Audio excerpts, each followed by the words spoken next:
चलिए अब हम अपने पाइथन लैंग्वेज का सबसे पहला प्रोग्राम रन करेंगे जो कि है हेलो वर्ल्ड प्रिंट करने का।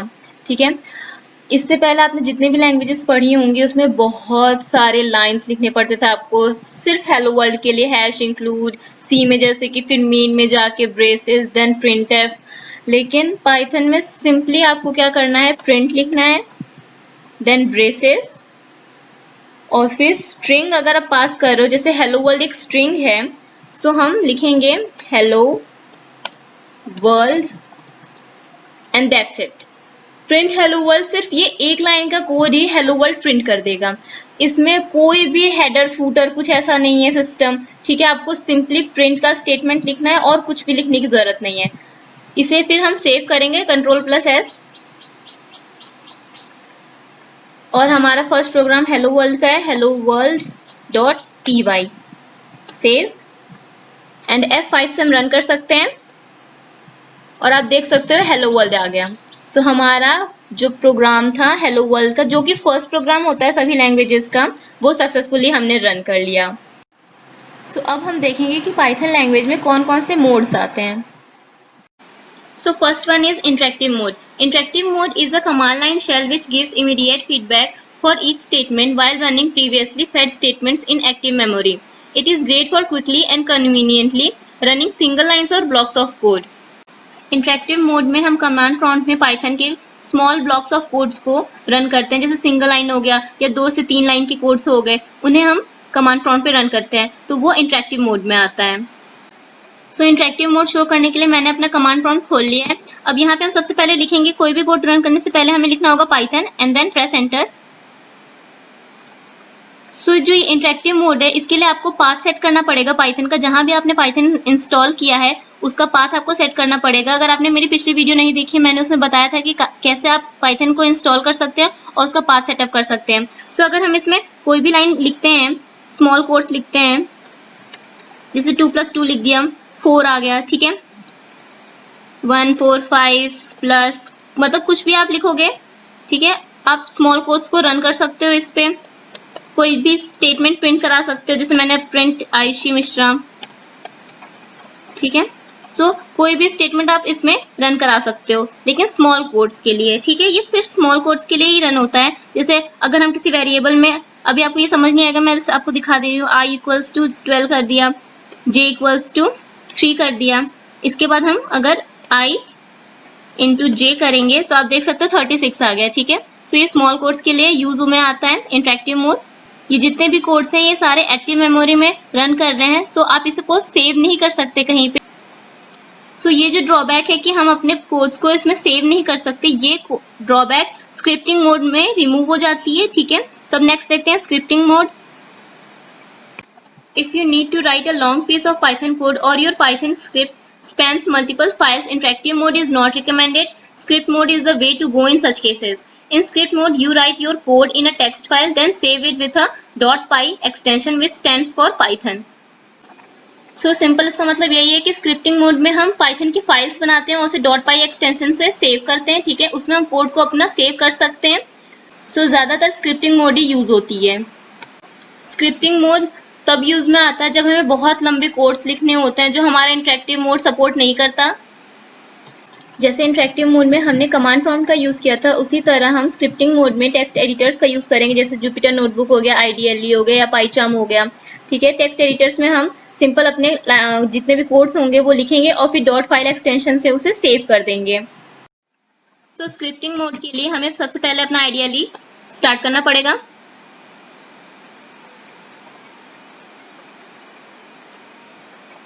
उसके बाद हम न्यू फाइल में जाएंगे। इसके बाद चलिए कोई कोड लिखते हैं, जैसे print my name is Ayushi Mishra, ठीक है। और इसको हम सेव करेंगे .py एक्सटेंशन से, ayushi.py, ठीक है। ये हमारा, आप यहाँ पे देख सकते हो, यहाँ पे आ रहा है ayushi.py सेव्ड हो चुका है, ठीक है। अब इसको रन करेंगे तो यहाँ पे आ गया प्रिंट होके my name is Ayushi Mishra. हमारा मोड्स यही कंप्लीट होता है। होप आपको समझ आ गया होगा इंटरेक्टिव मोड और स्क्रिप्टिंग मोड में डिफरेंस क्या है। और ये क्या होते हैं? सो पाइथन लैंग्वेज में रिजर्व वर्ड्स जो होते हैं उन्हें हम कीवर्ड्स कहते हैं, जो पहले से ही इनबिल्ट हैं, उन्हें हम चेंज नहीं कर सकते अपने अकॉर्डिंग। उसे हम एज अ वेरिएबल नेम या फंक्शन नेम या किसी अदर आइडेंटिफायर की तरह यूज नहीं कर सकते कीवर्ड्स को। कीवर्ड्स केस सेंसिटिव होता है, जैसे कि अगर हमने जैसे कोई कीवर्ड है सारे स्मॉल लेटर्स में है, तो अगर हमने उसका पहला लेटर अगर कैपिटल कर दिया तो वो सिंटैक्स एरर दिखाएगा। सो ये कुछ कीवर्ड्स की लिस्ट है। आप देख सकते हैं यहाँ पे क्लास है। क्लास जब हम डिफाइन करेंगे तब हम यूज में लाते हैं। डेफ क्या है? डेफ जब हम फंक्शन डिफाइन करेंगे तब डेफ यूज में आएगा। इंपोर्ट मॉड्यूल्स इंपोर्ट करने के लिए, पैकेजेस इंपोर्ट करने के लिए। फॉर है, वाइल है, ये सब लूप्स में आएंगे। सो इन सारे कीवर्ड्स का जो यूज है वो प्री डिफाइंड है। अगर आप इनमें से किसी भी कीवर्ड को किसी भी अलग तरीके से यूज करोगे, जैसे किसी वेरिएबल नेम दे दिया आपने कंटिन्यू, या क्लास दे दिया वेरिएबल नेम, सो वहां पे वो सिंटैक्स एरर दिखाएगा। An identifier is a name given to entities like class, functions, variables, etc. It helps to differentiate one entity from another. Identifier keyword से ठीक उल्टा होते हैं। जैसे कीवर्ड्स फिक्स्ड होते हैं उसी तरह आइडेंटिफायर फिक्स नहीं होते हैं। इसे हम अपने अकॉर्डिंग, अपने प्रोग्राम्स के अकॉर्डिंग चेंज कर सकते हैं। जैसे कि अगर हम वेरिएबल्स क्रिएट कर रहे हैं तो हम वेरिएबल्स के डिफरेंट डिफरेंट नेम्स दे सकते हैं। जैसे अगर हम कोई कॉलेज पे प्रोग्राम बना रहे हैं तो उसमें हम स्टूडेंट वेरिएबल रख सकते हैं, टीचर वेरिएबल रख सकते हैं, स्टाफ्स वेरिएबल रख सकते हैं। इसी तरह अगर हम फंक्शन डिफाइन करेंगे तो उसमें भी हम डिफरेंट डिफरेंट नेम्स रखते हैं, तो वहाँ पे भी जो फंक्शन का नेम्स है वो आइडेंटिफायर है। क्लास जब क्रिएट करते हैं तो जो क्लास है वो तो एक कीवर्ड है, लेकिन जो क्लास का जो नेम हम देंगे वो आइडेंटिफायर होता है, उसको हम अपने अकॉर्डिंग चेंज कर सकते हैं। और हम अपने अकॉर्डिंग ही आइडेंटिफायर्स को यूज भी कर सकते हैं कि किस वेरिएबल को किस फंक्शन में यूज करना है या किस वेरिएबल को कहाँ पे यूज करना है। सो अब कीवर्ड और आइडेंटिफायर को एक बार आइडियली पे भी करके देख लेते हैं। सो जैसे कि अगर हम लिखते हैं फ्रॉम, ठीक है, तो आप देख सकते हो फ्रॉम कलर चेंज हो गया है इसका ऑरेंज, ठीक है। और अगर मैं अंडरस्कोर लगा दूंगी तो ये ब्लैक हो जाएगा, ठीक है। तो अंडरस्कोर लगाते ही ये एक आइडेंटिफायर में कन्वर्ट हो जा रहा है, और अंडरस्कोर रिमूव कर देंगे तो ये कीवर्ड है, ठीक है। ये रिजर्व्ड है, इसमें अगर हम कुछ भी ऐड करेंगे 5 6 तो ये आइडेंटिफायर बन जाएगा, ठीक है। जैसे फ्रॉम हो गया या इफ हो गया, इफ वे कीवर्ड है। एंड हो गया, एंड कीवर्ड है। क्लास, ये सारी कीवर्ड्स हैं। तो आप देख सकते हो कलर इसका चेंज हो जा रहा है। और अगर मैं क्लास इक्वल्स 1 कर दूं, जैसे कि वेरिएबल अगर हम बनाते हैं तो पहले एक नेम देते हैं, वेरिएबल का नेम, और ये असाइनमेंट स्टेटमेंट है, फिर असाइनमेंट ऑपरेटर, और उसके बाद जो भी आपको उसमें वेरिएबल में स्टोर करना हो वैल्यू वो, ठीक है। सो अगर हम इसको रन करते हैं तो आप देखिएगा यहाँ पे सिंटैक्स एरर दिखाएगा, इनवैलिड सिंटैक्स, ठीक है, क्योंकि ये कीवर्ड है और कीवर्ड को एज अ आइडेंटिफायर हम यूज नहीं कर सकते। और अगर इसी क्लास में मैं एक अंडरस्कोर लगा दूं और फिर मैं इसे रन करूं तो ये सक्सेसफुली रन हो जाएगा, ठीक है, कोई एरर नहीं दिखाया है। सो कीवर्ड्स तो आप समझ गए होंगे कि कीवर्ड्स जो भी हैं सारे रिजर्व्ड हैं, उनमें कोई भी चेंज नहीं करना, एज इट इज उसको लिखना है, ठीक है। केस सेंसिटिव है तो जैसे कीवर्ड्स हैं वैसे ही उन्हें लिखना है। अगर स्मॉल लेटर्स हैं तो स्मॉल लेटर से लिखना है, कैपिटल लेटर्स है तो कैपिटल लेटर से लिखना है। तो अब आइडेंटिफायर देखते हैं कि आइडेंटिफायर को क्रिएट करने के लिए कौन कौन से रूल्स को हमें ध्यान में रखना चाहिए। सो फर्स्ट रूल क्या है कि ए से जेड तक स्मॉल लेटर्स में और कैपिटल लेटर में ए से जेड तक हम कोई भी लेटर यूज कर सकते हैं, ठीक है। सो अगर मैं यहाँ पे स्टूडेंट नाम का एक आइडेंटिफायर बनाती हूँ जो कि यहाँ पे एक वेरिएबल है, और इसमें अगर मैं 32 स्टोर करा दूँ, तो ये स्टेटमेंट का मतलब क्या है कि 32 जो वैल्यू है, कांस्टेंट वैल्यू है, वो स्टूडेंट नाम के वेरिएबल में स्टोर हो रही है, ठीक है। और अगर मैं यहाँ पे लिख दूँ प्रिंट स्टूडेंट और इसको सेव करके रन करूँ तो आप देख सकते हैं यहाँ पे 32 प्रिंट होके आ जाएगा, ठीक है।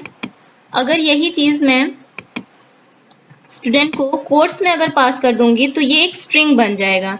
सो पाइथन में जो भी स्ट्रिंग्स हैं वो कोट्स में पास होती हैं, या तो सिंगल कोट्स में या डबल कोट्स में। और अगर इसको रन करेंगे तो आप देखोगे 32 की जगह स्टूडेंट प्रिंट होके आ रहा है, ठीक है। सो सेकेंड रूल क्या कहता है कि हम किसी भी आइडेंटिफायर में कहीं पे भी अंडरस्कोर लगा सकते हैं। जैसे कि अगर मैंने स्टूडेंट के आगे अंडरस्कोर लगा दिया सो कोई भी डिफरेंस नहीं आएगा, सेम हमें 32 प्रिंट होके ही आएगा, एरर भी नहीं आएगी। आप देख सकते हैं यहाँ पे 32 प्रिंट होके आ गया, ठीक है।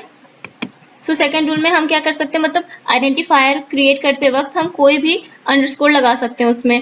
फंक्शन क्रिएट कर रहे हैं तो उसमें भी हम अंडरस्कोर फंक्शन के नेम में डाल सकते हैं, ठीक है।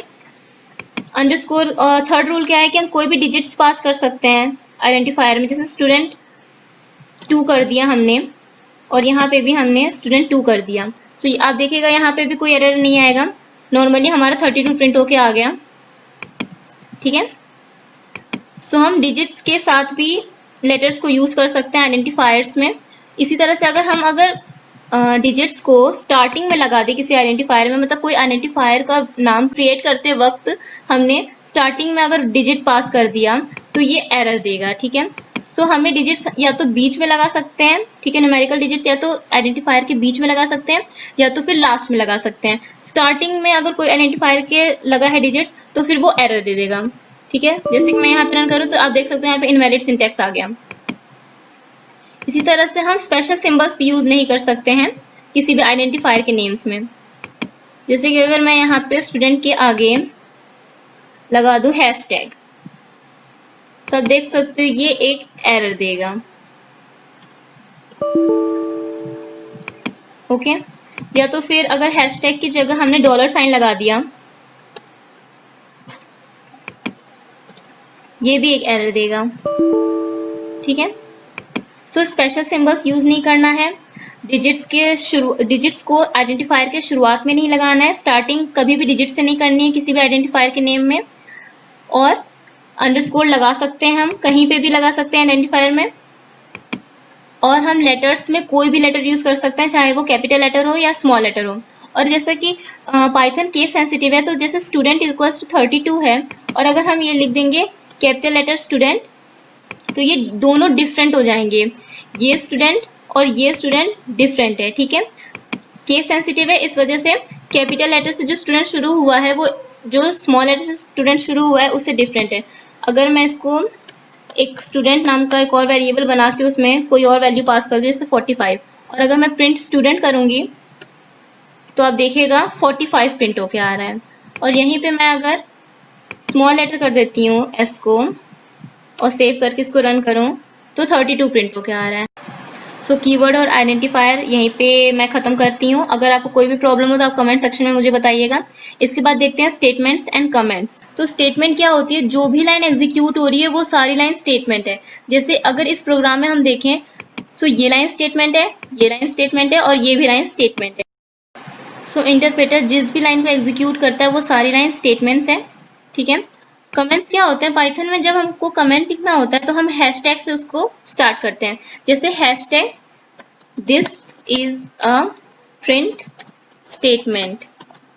और कमेंट तो आप जानते ही होंगे, कमेंट्स जो भी जिस भी लैंग्वेज में हम कमेंट्स यूज करते हैं वो एग्जीक्यूट नहीं होती है। ठीक है, वो सिर्फ जैसे कि कोई स्टेटमेंट है उसको डिफाइन करने के लिए यूज में आता है या तो उसको एक्सप्लेन करने के लिए कि ये स्टेटमेंट किस लिए यूज हो रहा है। जैसे कि ये प्रिंट स्टेटमेंट है, सो हमने कमेंट में लिख दिया hashtag this is a print statement. ठीक है, इसी तरह से हम यहाँ पे भी लिख सकते हैं hashtag this is a assignment statement. ठीक है, सो ये तो एक तरीका होगा कि हम कमेंट्स कैसे शुरू करते हैं, कमेंट्स कैसे लिखते हैं हैशटैग से स्टार्ट करके। ठीक है, अगर हमें बहुत सारी लाइंस का कमेंट लिखना होगा तो हम simply hashtag this is one line, फिर hashtag this is second line. ठीक है, इस तरह से हम मल्टीपल लाइंस के कमेंट्स लिख सकते हैं। सो एक और तरीके से हम कमेंट क्रिएट कर सकते हैं। सो उसमें हम हैशटैग का यूज़ नहीं करेंगे, उसमें हम कोट्स का यूज़ करेंगे, ट्रिपल कोट्स का। सो पाइथन में ट्रिपल कोट्स हम स्ट्रिंग्स के लिए भी यूज़ कर सकते हैं और कमेंट्स के लिए भी यूज़ कर सकते हैं, मल्टीपल लाइन्स के कमेंट के लिए। अगर हम ट्रिपल कोट्स में ट्रिपल सिंगल कोट्स या ट्रिपल डबल कोट्स भी आप यूज़ कर सकते हो, उसमें कुछ भी पास कर दे, जैसे this is a multiple and then enter line comment. तो ये एज अ कमेंट ही हमारा जो इंटरप्रेटर होगा वो लेगा। ठीक है, इसको एग्जीक्यूट नहीं करेगा। तो इसको एक बार हम सेव करके रन करते हैं तो ये जितने भी कमेंट्स हमने लिखे हैं ये कोई भी एग्जीक्यूट नहीं होंगे, सिंपली हमारा हमने क्या प्रिंट कराया है, स्मॉल लेटर वाला स्टूडेंट मतलब 32 प्रिंट होके आ जाएगा। ठीक है, तो इसको मैंने सेव कर दिया और रन। सब देख सकते हैं यहाँ पे 32 प्रिंट होके आ गया और कोई भी जितनी हमने लाइन लिखी थी वो कोई भी एग्जीक्यूट नहीं हुई है क्योंकि वो सारी कमेंट्स हैं। ठीक है, सो हम ऐसे सिंगल लाइन के कमेंट्स लिख सकते हैं हैशटैग से, मल्टीपल लाइंस के कमेंट लिख सकते हैं हैशटैग से, और कोट्स का यूज कर के मल्टीपल लाइन के कमेंट्स लिख सकते हैं। ठीक है, सिंगल कोट या तो आप यहाँ पे डबल कोट्स भी लगा सकते हो। ठीक है, नेक्स्ट देखते हैं इंडेंटेशन।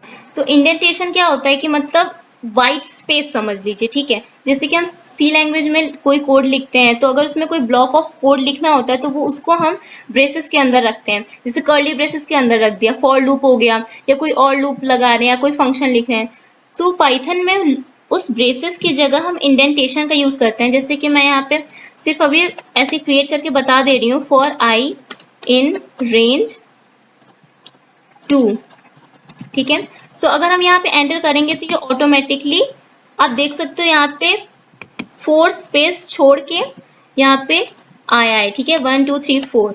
इसके बाद अगर हम लिखेंगे प्रिंट आयुषी, फिर ये 2 बारी रन करेगा और 2 बारी आयुषी प्रिंट करके आ जाएगा, ठीक है। सो यहाँ पे हमने कोई कर्ली ब्रेसेस नहीं लगाया, सिर्फ यहाँ पे व्हाइट स्पेसेस का यूज हो रहा है। सो ये व्हाइट स्पेसेस से जो हमारा इंटरप्रेटर होगा वो समझ जाएगा कि ये एक ब्लॉक ऑफ कोड है जो फॉर लूप के अंदर आ रहा है, ठीक है। मतलब कि ये एक प्रिंट स्टेटमेंट है जो इस फॉर लूप के अंदर आ रहा है। हमें अलग से कोई भी कर्ली ब्रेसेस लगाने की कोई जरूरत नहीं है। सो यही इंडेंटेशन का मतलब होता है। सो अगर हम इसे रन करें सेव करके, सब आप देख सकते हो आयुषी और आयुषी आ गया, ठीक है, 2 बार प्रिंट होकर आयुषी आ गया है। सो नेक्स्ट क्या है, कोटेशन। सो पाइथन में जो कोटेशंस होते हैं, जैसे कि मैंने यहाँ पे बता दिया, कोटेशंस में ट्रिपल कोटेशन में हम कमेंट्स पास कर सकते हैं और ट्रिपल कोटेशन में हम मल्टी लाइन के स्ट्रिंग्स भी पास कर सकते हैं। पाइथन में जो भी स्ट्रिंग होगी वो कोट्स में पास होंगी। जैसे कि आयुषी यहाँ पे स्ट्रिंग है, सो हमने इसको सिंगल कोट्स में पास किया है। आप यहाँ पे डबल कोट्स भी लिखोगे कोई फर्क नहीं पड़ेगा, ठीक है। सिंगल कोट या डबल कोट कोई भी लगा दो, वो एज अ स्ट्रिंग ही लेगा इंटरप्रेटर। और इसी तरह से यहाँ पे अगर हम ट्रिपल कोट्स में पास करेंगे तो वो एज अ कमेंट लेगा, ठीक है। सो कोटेशन का सिंपल मतलब यही है कि सिंगल कोट्स में और डबल कोट्स में हम स्ट्रिंग्स पास करते हैं। सो नेक्स्ट क्या है, इंस्टॉलिंग पैकेजेस यूजिंग पिप। सो पिप एक कमांड है जिससे हम कोई भी पैकेज या मॉड्यूल को इंस्टॉल कर सकते हैं। सो उसके लिए आपको कमांड प्रॉम्प्ट में जाना होगा, सिंपली आपको पिप लिखना है, PIP एंड देन इंस्टॉल। और इसके आगे जो भी आपको मॉड्यूल या पैकेज इंस्टॉल करना है उसको आप सिंपली उसका नाम दे दीजिए, ठीक है, और वो इंस्टॉल हो जाएगा। जैसे अगर मैं यहाँ पे पिप इंस्टॉल numpy करूंगी और एंटर दबाऊं तो फिर आप देख सकते हैं यहाँ पे वो इंस्टॉल हो जाएगा। मेरे में पहले से इंस्टॉल्ड है इसलिए यहाँ पे आ रहा है रिक्वायरमेंट ऑलरेडी सेटिस्फाइड। अगर आपके में नहीं इंस्टॉल्ड होगा सो ये इंस्टॉल हो जाएगा, ठीक है। और अगर आपको कोई पैकेज को अनइंस्टॉल करना हो तो आपको सिंपली पिप अनइंस्टॉल numpy, सो ये अनइंस्टॉल कर देगा numpy जहां पे भी इंस्टॉल्ड होगा, ठीक है। सो मैं इसको एंटर दबाती हूँ। सो अब ये यहाँ पे पूछ रहा है कि हमें अनइंस्टॉल करना है numpy को कि नहीं। अगर हम यहाँ पे y प्रेस करेंगे, एंटर करेंगे मतलब, सो ये अनइंस्टॉल कर देगा numpy मॉड्यूल को। और अगर n प्रेस करेंगे तो कुछ नहीं करेगा, ठीक है। सो मैं यहाँ पे नो ही कर देती हूँ अभी, ठीक है। सो अगर मैं y करती हूँ तो यहाँ पे ये अनइंस्टॉल हो जाता numpy। इसी तरह से आप कोई और भी पैकेज इंस्टॉल कर सकते हो, जैसे पिप इंस्टॉल पांडाज हो गया, ये भी मेरे में इंस्टॉल है इसलिए रिक्वायरमेंट ऑलरेडी सेटिस्फाइड दिखा रहा है। कोई भी आप मॉड्यूल को इंस्टॉल कर सकते हो पिप इंस्टॉल से, ठीक है। सो इंस्टॉलिंग समझ आ गया होगा होप आपको। कोई अगर प्रॉब्लम आ रही हो तो प्लीज़ मुझे कमेंट सेक्शन में बताइएगा। So that's all for this video. अगर आपको मेरी वीडियो पसंद आई हो तो प्लीज़ लाइक कीजिएगा, सब्सक्राइब कीजिएगा मेरे चैनल पे और प्लीज़ शेयर कीजिएगा अपने फ्रेंड्स से जो भी पाइथन पढ़ना चाहते होंगे। Thank you.